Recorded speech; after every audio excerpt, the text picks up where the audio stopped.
Leading up to this year's Rugby Championship competition, I'm making a series of videos about each of the team's performances so far this year and what I think is going to happen in this year's Rugby Championship. In today's video, I'm going to be focusing on the Australian Wallabies, yes, under Joe Schmidt, their new head coach for 2024, and talk about their squad that's been selected for the Rugby Championship. Quite a few interesting points around that one. And then we'll talk about how the Aussies have been going so far this year. So let's get into the video right now.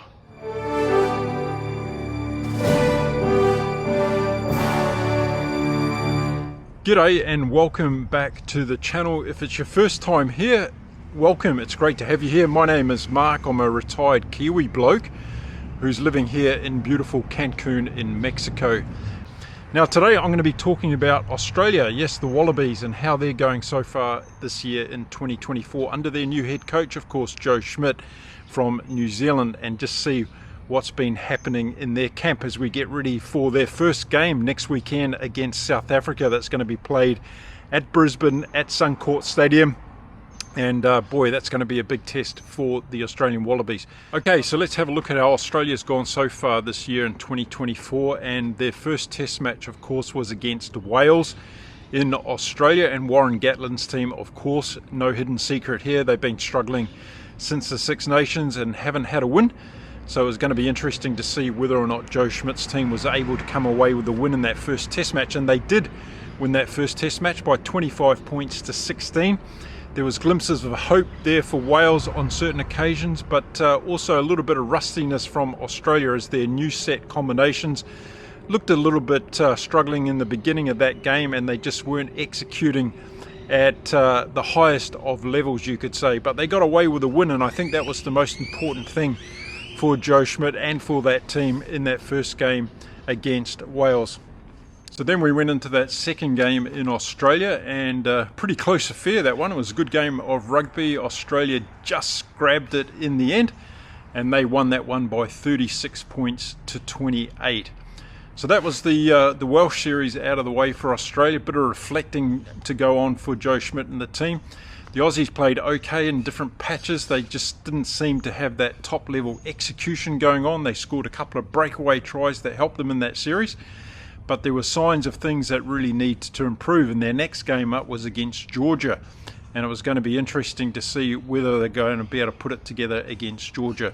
Well, that was an entertaining game to say the least, and again another game that could have gone either way, but Australia got there. So that was an entertaining game to say the least, and Australia got there in the to 29. So a very high scoring match against Georgia, and probably showed that the Aussies defence is something that needs a lot of work on. And of course, Joe Schmidt is working with a great new group of players this year round. He's got some old folks that were there at the Rugby World Cup, but he's trying to bring on a lot of young players and develop them into world-class rugby players, and that, of course, is going to take some time. And sometimes rugby fans and also rugby administrators don't have a lot of patience. To Joe Schmidt, he's building this team, and he got 3 wins on the trot. You couldn't ask for anything more than that to start off with.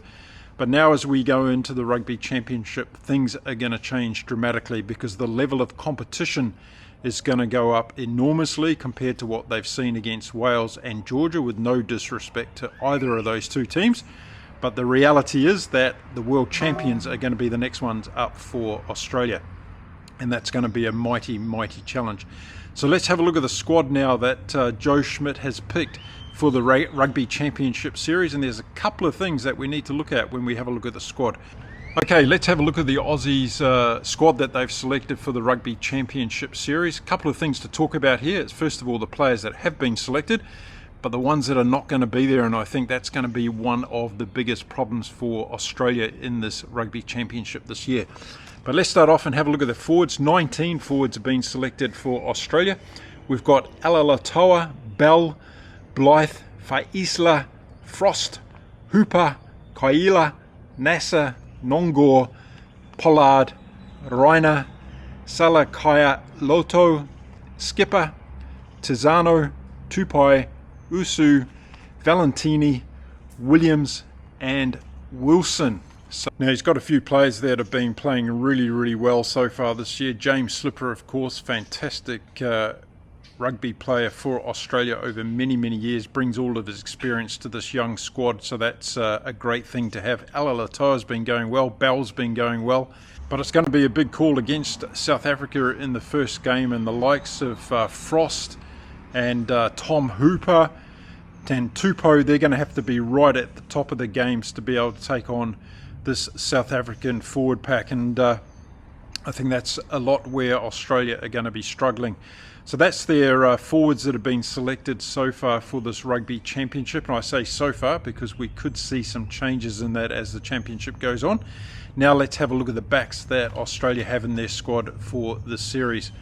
And we've got Donganu, Donaldson, Flock, Gordon, Ikitau, Jorgensen, Callaway, Connor and Betty, Leila Solo, Liner, McDermott, Pasami, Pietech, Stewart, Toole, White and Wright. So some really good backs there. They've got firepower out wide. Cora Betty's back for Australia, which is a great thing, I think. Got Tom Wright, who's played really, really well at fullback, and Dungonu on the wing as well. So the Australians have got potential firepower out there if they're able to get on top of the forwards, and that's going to be their big difficult task, I think, throughout this Rugby Championship. And some other players that come to mind is the number 10 position. Australia is one of those ones. Lila Solo is in there at the moment. Ben Donaldson's there as well for Joe Schmidt. But we have to see how the 10 position goes for Australia. And it's interesting, isn't it? Some of the 10s across the Rugby Championship are quite interesting this year. And maybe I'll make a video about that later on as well and just talk specifically about the number 10 role across the Rugby Championship, because I think it's going to be really, really interesting. So that's the forwards and the backs that have been selected for this series for Australia. But I also want to put up here the list of names of players that are not available through injury or other reasons. Okay, so let's have a look at the list of players that's not going to be there for Australia in this championship, and you'll see the reason why I'm talking about this, I think, as we go through the list. So first of all, we've got Beale, Gleeson, Johnson Holmes, McKenzie, Leota, Lonergan, Fraser McWright, Poraki, Schwab and Liam Wright. So a big list of big players there. Curtly Beale's out with that Achilles tendon injury that he did. Fraser McWright's been playing fantastic rugby this year, so he's going to be a huge loss. Poraki as well. So there's some big name players in these players that are unavailable for Australia. So Joe Schmidt's team's really going to be up against it, against the South African World Champions, of course, coming to Australia. Now, when the teams are named this week, I'm going to be making a preview video about the game, so I'll get into a lot more detail then, but I just want to give my high-level views on what I think is going to happen throughout the Rugby Championship this year for this Australian team. I think they're going to do okay. I think they're going to struggle against the likes of South Africa and New Zealand, though, but I think they might give the Argentinians a good run. And I think we're going to see this team from Joe Schmidt build into this championship if they get more and more confidence going on. They haven't had a loss yet, and that's going to be interesting to see how they handle that emotionally after they've had that first defeat. We've seen how it's impacted a team like Wales that have just kept losing and they haven't had that winning feeling again. If that starts to happen to this Australian team throughout the Rugby Championship, it's going to be interesting to see how they respond. So that's one thing that I'm going to be looking out for. It's also going to be really interesting to see how they go in the forwards in this Rugby Championship. There's a lot of new heads in here in the Australian team, and Joe Schmidt is going to have to get them to focus on their technical execution at set piece place, because that's going to be very, very important. Otherwise, they're going to give away a lot of penalties, and we also might see discipline coming into their games as well, which could cause a problem, giving their opposition team plenty of penalties and therefore possession and territory to play with. So I think that's going to be an area where Joe Schmidt needs to focus on with this team, making sure that their set piece execution is going to be as good as it can be against the opponents they're going to come up against. And of course, they've got the world champions in that first game, so that's going to be a really, really big test for them. So watch out for discipline in particular being a big factor in that game. If we start to see South Africa really getting a roll on against this Australian team, they've got to remain mindful into the game and make sure they don't give away too many penalties. Now, just listening to Joe Schmidt after a couple of the games that they've already played, he's already been starting to make a little few innuendos around the Australians' inability to be able to execute at a high level. And I think this is starting to frustrate him, and we've seen this in previous coaches from Australia, the likes of Michael Checker, but even back to Robbie Dean's day as well. They expect to see a very high level of execution from players of this standard. And when they start missing opportunities to score tries, it becomes a very frustrating thing for the training group and for the coaching group.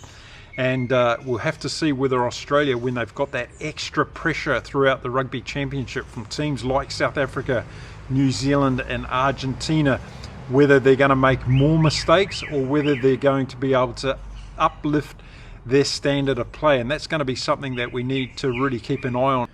For me though, as we go into this Rugby Championship series, and we've seen it against Wales and Georgia, the consistency of the Australians to put together an 80-minute game is not there at this stage. And against the likes again of South Africa and New Zealand and even Argentina, if you're not playing for 80 minutes, then you're going to give these teams an opportunity to score a lot of points against you. I'm thinking that's where this might be the Achilles heel of this Australian group in the Rugby Championship competition this year. Their inability to be able to keep the pressure on for 80 minutes against their opponents, not take their opportunities every time they're given one. I think that's where they're going to miss opportunities to score big wins in this championship. I think they might give a couple of teams a bit of a hard time. As I said, I think they'll beat Argentina okay. I can't see them beating New Zealand or South Africa at this stage, but we'll have to wait and see. By the time they get to that game against New Zealand in Australia, don't forget they're playing one game against New Zealand in Australia and then one game in Wellington in New Zealand.